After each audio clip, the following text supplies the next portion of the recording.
Hi. അപ്പോൾ ഇന്ന് ഞാൻ നമ്മുടെ കൂക്കട്പള്ളിയിലുള്ള വെങ്കടേശ്വര സ്വാമി ക്ഷേത്രത്തിൽ പോയതാണ് കേട്ടോ. ഇന്ന് വൈകുണ്ഠ ഏകാദശിയാണ്. അപ്പോൾ അതിനെ സംബന്ധിച്ച് ഞാൻ അമ്പലത്തിൽ പോയതാണ്. അവിടെ അലങ്കാരങ്ങളും പൂക്കളും എല്ലാം കണ്ട് ഞാൻ അതിശയിച്ചു പോയി. അവിടെ ചേച്ചിമാർ കോലാട്ടമൊക്കെ കളിക്കുന്നുണ്ടായിരുന്നു. എൻട്രൻസിൽ തന്നെ നല്ല ഭംഗിയിൽ ഒരുക്കങ്ങളും കാര്യങ്ങളൊക്കെ ഉണ്ട്.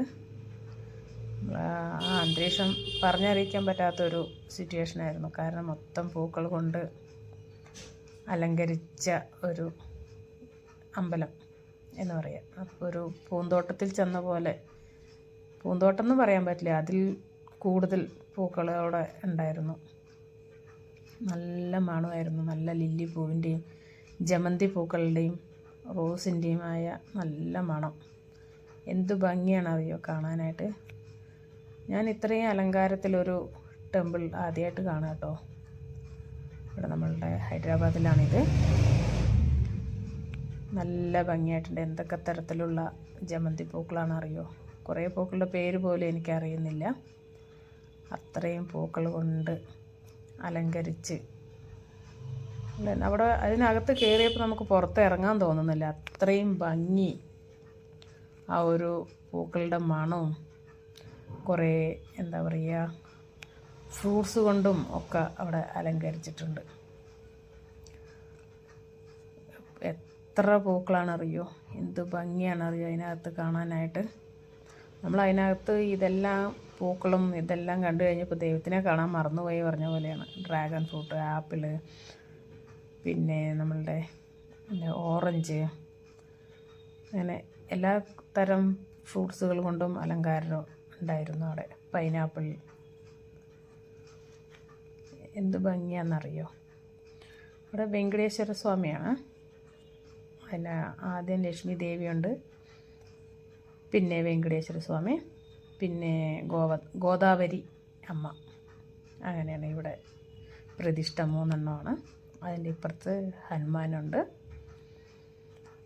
അങ്ങനെ എല്ലാ ആൾക്കാരും വന്ന് വീഡിയോയും ഫോട്ടോസും ആണ് കേട്ടോ കൂടുതലായിട്ടും എടുക്കുന്നത്. കാരണം അത്രമാത്രം അലങ്കാരമുണ്ട് ഇവിടെ. വെങ്കടേശ്വര സ്വാമിയെ കാണുമ്പോൾ നമ്മൾക്ക് എന്താ പറയുക, കണ്ണടച്ച് നിന്ന് പ്രാർത്ഥിച്ചു പോകുമെന്ന് പറയില്ലേ, ആ ഒരവസ്ഥയാണ്. അത്രയും അലങ്കാരം. നമ്മൾ അലങ്കാരമൊന്നും നോക്കുന്നില്ല, അത്രയും ഭംഗി. ആ ഒരു സിറ്റുവേഷൻ അത്രയും നല്ല ഭംഗിയുള്ളതായിരുന്നു. ഒരുപാട് തിരക്കുണ്ടായിരുന്നു. ഞാൻ ഈവനിങ് ആണ് പോയത്. രാവിലെ എന്താ പറയുക, രാവിലെ പോയൊരു എൻ്റെ ഫ്രണ്ട്സ് പറയണ്ടായിരുന്നു 2 മണിക്കൂർ ക്യൂ നിന്നാണ് അകത്ത് കയറാൻ പറ്റിയതെന്ന്. പക്ഷേ ഞാൻ വൈകിട്ട് ആയതുകൊണ്ട് എനിക്കൊരു 1/2 അവറിൽ കയറി തൊഴുതാൻ പറ്റി. ഞാൻ തൊഴുത് പുറത്തോട്ട് ഇറങ്ങിയതും എന്തോ ഒരു തിരക്കായിരുന്നു അറിയോ. അതേപോലെ റോഡ് ഫുള്ള്, അവർക്കൊക്കെ വേണമെങ്കിൽ 1 മണിക്കൂറൊക്കെ പിടിക്കുമായിരിക്കും. അത്രയും തിരക്കുണ്ടായിരുന്നു. അത്രയും ജനങ്ങൾ വന്നുകൊണ്ടിരിക്കുന്നുണ്ടായിരുന്നു അവിടത്തോട്ട്. ഫുൾ പൂക്കളാണ് കേട്ടോ. നമ്മളിത് നോക്കി കഴിഞ്ഞാൽ പ്ലാസ്റ്റിക് പൂവാണോ എന്ന് തോന്നും. പ്ലാസ്റ്റിക് പൂക്കളല്ല, മൊത്തം ഒറിജിനൽ പൂക്കളാണ്. ജമന്തി, മുല്ല, ലില്ലി, പല തരത്തിലുള്ള ജമന്തി പൂക്കളുണ്ട്. പിന്നെ റോസ്. നല്ല മണമായിരുന്നു കേട്ടോ. അതിനകത്ത് കൂടെ പോകുമ്പോൾ ഒരു പ്രത്യേക അന്തരീക്ഷമായിരുന്നു. ഞാൻ കുറേ വീഡിയോസൊക്കെ എടുത്തു. ഒരുപാട് പേര് ഫോട്ടോസും വീഡിയോസും ഒക്കെ അങ്ങനെ എടുക്കുന്നുണ്ട്. അമ്പലമാണ്, പക്ഷേ നമ്മൾ ആ അലങ്കാരവും അതും കാണുമ്പോൾ നമ്മൾ എടുത്തു പോകുന്നതാണത് വീഡിയോ.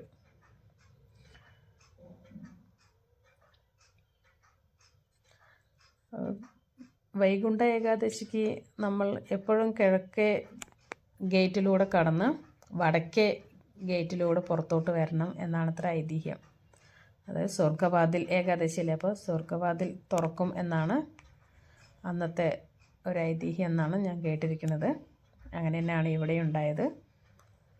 കിഴക്കേ ഗോപുര വഴി കയറി വടക്കേ ഗോപുര വഴി പുറത്തോട്ട് വന്നു. ഈ കാണുന്നത് നമ്മുടെ അനന്തശയനമാണ് കേട്ടോ. അനന്തപത്മനാഭ സ്വാമിയുടെ ഒരു രൂപമാണ് അവിടെ ഉണ്ടാക്കി വെച്ചിരിക്കുന്നത്. നല്ല ഭംഗിയുണ്ടായിരുന്നു കേട്ടോ കാണാനായിട്ട്. നല്ല രസമായിരുന്നു. നിറയെ പൂക്കൾ കൊണ്ടും നല്ല അലങ്കാരമൊക്കെ ആയിട്ട്. അതിന് തൊട്ട് അപ്പുറത്ത് തന്നെ ഗരുഡൻ്റെ ഒരു വിഗ്രഹവും കൂടെ വെച്ചിട്ടുണ്ട്. അങ്ങനെ നല്ല ഭംഗിയായിരുന്നു. അപ്പോൾ അടുത്തൊരു വീഡിയോയുമായി വരുന്നവരേക്ക് ബൈ.